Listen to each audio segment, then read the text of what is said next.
pour une durée maximale de 10 minutes.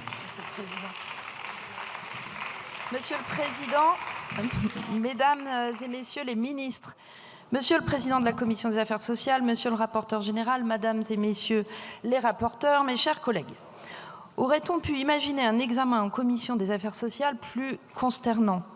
Au terme de 5 jours de débat, nous avons assisté à un détricotage minutieux du texte, au cours duquel les oppositions ne se sont pas encombrées d'un quelconque esprit de responsabilité. L'amortissement de la dette sociale, son impact pour les générations futures, c'est pour les oppositions un enjeu secondaire, elles le suppriment. La maîtrise des dépenses sociales, les 13 milliards de fraude sociale, l'explosion de 10 milliards d'indemnités journalières, cela reste tabou pour les oppositions. L'ONDAM, essentiel pour financer nos hôpitaux et notre système de santé, balayé. A l'inverse, sur les taxes jamais rassasiées, les oppositions nous en resservent pour environ 60 milliards d'euros. On devrait pourtant examiner avec plus de gravité un budget de 662 milliards d'euros dédié à la protection de nos concitoyens. Nous parlons ici de la moitié de la dépense publique et du tiers de notre richesse nationale. Ce sont aussi 263,9 milliards d'euros consacrés à l'ONDAM, en augmentation de 9 milliards. Cette augmentation faisant elle-même suite à 54 milliards d'augmentation depuis 2017. Vous pouvez constater avec nous que nous sommes donc loin de l'austérité brutale que certains évoquent avec assurance. Avec gravité, il faut aussi regarder en face le montant de la dette sociale et l'inquiétude qui pèse sur une éventuelle impasse de financement. Il en va de la pérennité de notre système de protection sociale. Oui, face à ce constat, notre groupe Ensemble pour la République soutient résolument la trajectoire de réduction des déficits publics voulue par le Premier ministre et son gouvernement. Au-delà des réformes structurelles à mener, nous continuons à avoir la conviction que la première de nos priorités doit être la croissance et le taux d'emploi, seul à même d'améliorer l'état de nos comptes sociaux. Pour favoriser le travail et la compétitivité de nos entreprises, il est donc urgent de remettre sur l'ouvrage la réforme de l'assurance chômage. Cette réforme porte 3,5 milliards d'euros d'économies et la création de 90 000 emplois. Notre groupe regrette la baisse des allégements généraux à l'article 6. Nous souhaitons la désmicardisation et la hausse des salaires, pas la hausse brutale des charges qui freinera, nous le pensons, brutalement la compétitivité de nos entreprises et de l'emploi. Nous vous proposons donc un amendement qui va dans ce sens.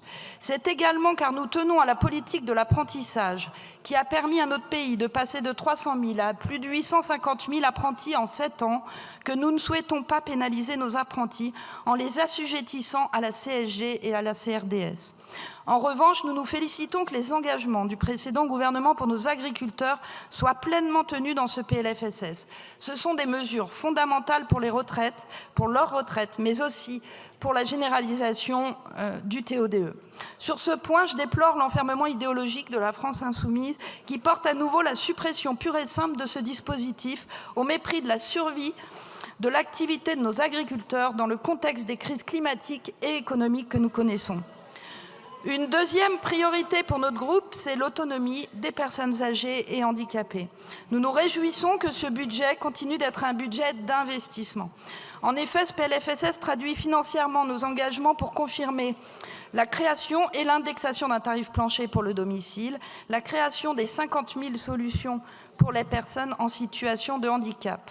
Nous porterons des amendements pour un moratoire assurant le financement de nos EHPAD en difficulté et proposerons d'avancer la date de la généralisation de la réforme si attendue du financement de nos établissements. Nous porterons aussi la généralisation d'handigynéco permettant un suivi gynécologique spécifique pour les femmes en situation de handicap. Une troisième priorité, c'est la transformation de notre système de santé. Comme depuis 7 ans, notre groupe Ensemble pour la République continuera à formuler des propositions. D'abord, pour libérer du temps médical et favoriser l'accès aux soins, nous porterons plusieurs amendements. Ils concrétisent des engagements pour, par exemple, supprimer les certificats médicaux inutiles ou généraliser la possibilité pour les infirmiers de signer les certificats de décès. Ensuite, car la santé mentale est la grande cause nationale, nous concrétisons l'engagement de Gabriel Attal pris en janvier de refonder le dispositif Mon Soutien Psy. Après avoir augmenté le tarif de la consultation pour limiter le reste à charge des familles, nous proposons ici de lever définitivement le verrou de l'adressage préalable par un médecin, une sage-femme ou un médecin scolaire. Pour lutter contre la fraude et réaliser des économies justes, notre groupe soutiendra pleinement les mesures prévues par le texte sur la biologie, l'imagerie médicale, les transports sanitaires ou encore l'intérim. Dans un contexte où le préjudice lié aux fraudes relatives aux transports sanitaires est estimé à pas moins de 34 millions d'euros, nous vous proposerons d'aller plus loin en prévoyant la facture par la géolocalisation des taxis, comme c'est actuellement le cas pour les ambulanciers. Nous vous proposons également d'ouvrir l'urgent chantier des affections longue durée. Ce dispositif n'a pas été réformé depuis 1986. Ne cessant de s'élargir, il concerne aujourd'hui plus de 20% de la population pour un coût évalué à 12,3 milliards d'euros en 2021. Pour réformer les ALD et mieux tenir compte de l'évolution des pathologies, nous vous proposons donc de créer 2 niveaux de prise en charge différenciés. Enfin, toujours dans l'objectif de transformer notre système de santé, je vous proposerai d'ouvrir 2 réflexions. La première, c'est celle du financement de la prévention, puisque ce sont avant tout des dépenses d'investissement. Je vous proposerai que le gouvernement lance des travaux afin que la prévention sorte du champ de l'Ondam.